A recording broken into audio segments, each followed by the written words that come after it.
আসসালামু আলাইকুম বন্ধুরা, সবাইকে স্বাগতম আমার রান্নাঘরে।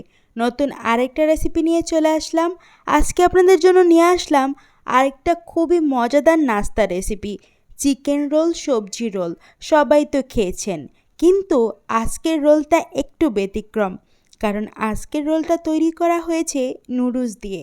নুডলস দিয়ে যে এত মজাদার রোল তৈরি করা যায়, যা একবার না খেলে বিশ্বাসই করতে পারবেন না। বিকেলের নাস্তা হিসেবে এই রোলটা হতে পারে এক নাম্বার একটা রেসিপি। তাছাড়া এই রোলটা স্বাদের কোনো তুলনাই হয় না।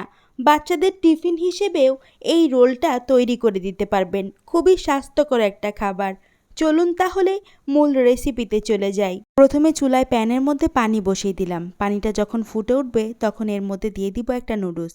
আজকের এই রোলগুলো আমি মাত্র একটা নুডলস দিয়ে তৈরি করে নিব। নুডলসটা এখন 2 মিনিটের মতো বয়েল করে নিব। 2 মিনিটের বেশি বয়েল করে নিতে যাবেন না, তাহলে নুডলসটা একেবারে নরম হয়ে যেতে পারে। আমি এখন নুডলসটা 2 মিনিটের মতো বয়েল করে নিয়েছি। আমার নুডলসটা বয়েল হয়ে গেছে। এখন একটা ছাঁকনির সাহায্যে আমি ছেঁকে ঠান্ডা পানি দিয়ে ধুয়ে নিব। এখন নুডলসটা রান্না করে নেওয়ার জন্য চুলায় একটা প্যান বসিয়ে তার মধ্যে দিয়ে দিলাম পরিমাণ মতো তেল। এখানে আমি 2 টেবিল চামচ পরিমাণ তেল দিয়ে দিয়েছি। এরপর এই তেলের মধ্যে দিয়ে দিব পেঁয়াজ কুচি। এখানে আমি মাঝারি সাইজে 2টা পেঁয়াজ কুচি করে নিয়েছি, ওই পেঁয়াজটা দিয়ে দিলাম। এখন পেঁয়াজটা কিছুক্ষণ ভেজে নিব। পেঁয়াজটা যখন বাদামি কালার করে ভাজা হয়ে যাবে তখন এখানে দিয়ে দিব গাজর কুচি। এখানে আমি একটা গাজর কুচি করে নিয়েছি, ওই গাজরটাই দিয়ে দিলাম। এর মধ্যে সবজি দিলে খুবই মজা লাগে।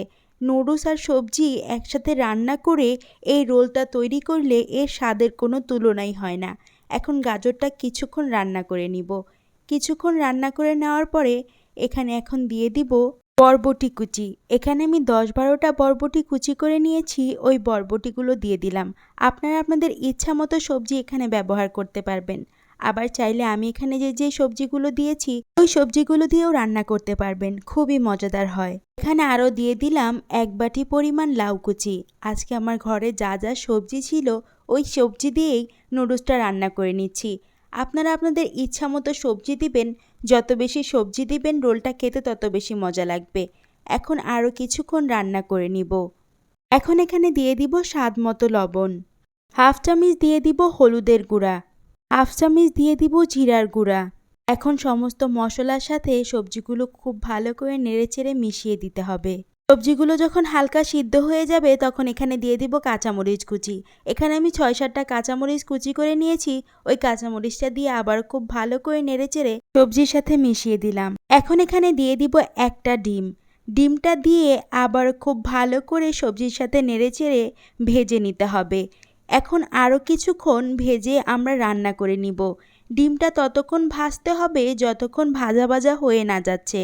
সমস্ত সবজির সাথে ডিমটা খুব ভালো করে মিশিয়ে আমাদেরকে রান্না করে নিতে হবে। সবজিগুলো রান্না করা হয়ে গেছে। এখন এখানে দিয়ে দিব সিদ্ধ করে রাখা নুডলসটা। নুডলসটা একটা ছাঁকনির মধ্যে ঠান্ডা পানি দিয়ে ধুয়ে আমি রেখে দিয়েছিলাম। নুডলসটা ছাঁকনির মধ্যে রাখার সময় অবশ্যই ঠান্ডা পানি দিয়ে ধুয়ে রেখে দিবেন। নুডলসটা ঠান্ডা পানি দিয়ে ধুয়ে রাখলে এটা আরও বেশি নরম হবে না, কারণ গরম ভাবটা চলে গেলে এই নুডলসটা খুবই ঝুরঝুরে থাকবে। তাই অবশ্যই ঠান্ডা পানি দিয়ে ধুয়ে নুডলসটা রেখে দিতে হবে। এখন নুডলসের সাথে সমস্ত সবজি খুব ভালো করে মিশিয়ে আমাদেরকে রান্না করে নিতে হবে। আপনারা চাইলে নুডলসটা এই পর্যায়েও খেয়ে নিতে পারবেন, কারণ এই নুডলসটা সমস্ত সবজি দিয়ে রান্না করাতে খুবই মজাদার হয়। এখন এখানে দিয়ে দিব 1 টেবিল চামচ পরিমাণ সয়া সস। সয়া সসটা অবশ্যই দেওয়ার চেষ্টা করবেন। সয়া সস নুডলসের মধ্যে দিলে নুডলসের স্বাদ 3 গুণ বেড়ে যায়। অবশ্যই সয়া সস দিতে হবে। তারপর এখানে দিয়ে দিলাম 2 চামচ পরিমাণ টমেটো সস। এখন এখানে দিয়ে দিলাম নুডলসের মশলাটা। এই মশলাগুলো দিয়ে রান্না করাতে এই নুডলসটা খুবই মজাদার হয়। সমস্ত সস এবং সবজি দিয়ে রান্না করাতে নুডলসটা একেবারে অতুলনীয় স্বাদ হয়। আমি এখানে যা যা দিয়ে এই নুডলসটা রান্না করেছি, আপনারা যদি সমস্ত কিছু দিয়ে নুডলসটা রান্না করেন তাহলে এই নুডলসটার প্রেমেই পড়ে যাবেন। এখন খুব ভালো করে নেড়েচেড়ে আমাদেরকে মিশিয়ে রান্না করে নিতে হবে। এখন এখানে দিয়ে দিব ধনিয়া পাতা। নুডলসটা রান্নার শেষ পর্যায়ে অবশ্যই ধনিয়া পাতা দিবেন। ধনিয়া পাতা দিলে খুব সুন্দর একটা ঘ্রাণ হয়। এখন ধনিয়া পাতাটা সমস্ত নুডলসের সাথে নেড়েচেড়ে খুব ভালো করে কিছুক্ষণ রান্না করে নিলেই আমাদের নুডলসটা একেবারে রেডি হয়ে যাবে।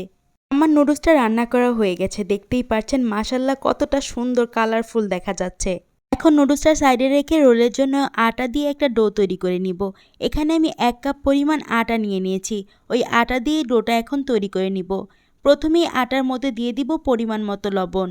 এখন এখানে অল্প অল্প পানি দিয়ে একটা ডো তৈরি করে নিব। প্রথমে একবারে বেশি পানি দিতে যাবেন না, অল্প অল্প পানি দিবেন আর ডো তৈরি করে নেবেন। এই ডোটা ঠিক রুটি তৈরি করার জন্য আমরা যেভাবে ডো তৈরি করি ওরকমভাবেই তৈরি করে নেবেন।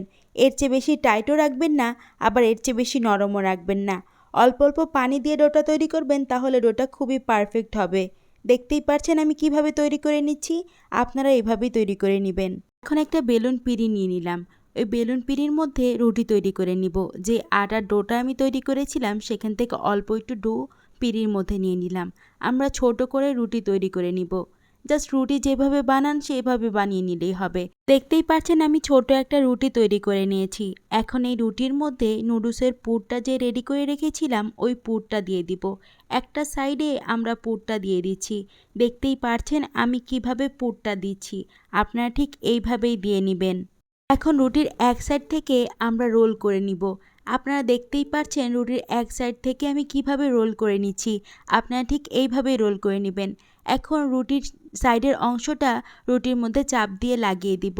আর দুই সাইডের যে খোলা জায়গাটা রয়েছে ওই খোলা জায়গাটা খুব ভালো করে সিল করে দিতে হবে, যাতে নুডলস কোনোভাবে বেরিয়ে না যায়। আমি এক্সট্রা যেই নুডলসটা আছে ওই নুডলসটা ভেতরের দিকে ঢুকিয়ে তারপরে খুব ভালো করে সাইড দিয়ে সিল করে দিচ্ছি। ঠিক এইভাবেই সিল করে প্রত্যেকটা রোল তৈরি করে নেবেন। এখন আরেকটা বাটিতে একটা ডিম ভেঙে নিব। এই ডিমের মধ্যে এখন তৈরি করা রোলটা দিয়ে দিব। এখন রোলটা এপাশ ওপাশ উল্টিয়ে সারা গায়ে রোলের ডিম লাগিয়ে নিতে হবে।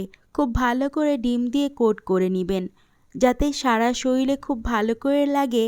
এরকমভাবে বারবার উল্টিয়ে পাল্টিয়ে আমরা ডিমটা রোলের মধ্যে খুব ভালো করে লাগিয়ে নিব। এখন ডিমের মিশ্রণ থেকে রোলটা ডাইরেক্ট দিয়ে দিব ব্রেড ক্রাম্বসের উপর।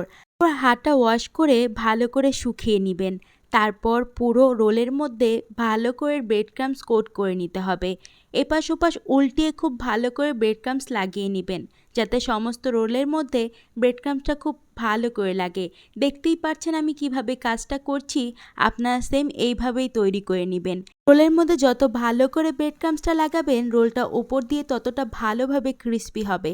তাই ভালো করে আমাদেরকে ব্রেড ক্রাম্বসটা লাগিয়ে নিতে হবে। আমি সমস্ত রোলগুলো ঠিক একই প্রসেসে রেডি করে নিয়েছি। আর দেখতেই পাচ্ছেন নাস্তাগুলো দেখতে এখনই খুব লোভনীয় লাগছে। এখন রোলগুলো ভেজে নেওয়ার পালা। চুলায় একটা প্যান বসিয়ে তার মধ্যে বেশি করে তেল দিয়ে নিলাম। এরপর তেলটা যখন অল্প গরম হয়ে যাবে তারপর এখানে আমাদেরকে রোলগুলো দিতে হবে। তেল ঠান্ডা থাকা অবস্থায় কোনোভাবে রোল দেওয়া যাবে না, তাহলে রোলটা ভেঙে যেতে পারে। তার জন্য তেলটা যখন হালকা গরম হয়ে যাবে তখন আস্তে আস্তে আমরা রোলগুলো দিব।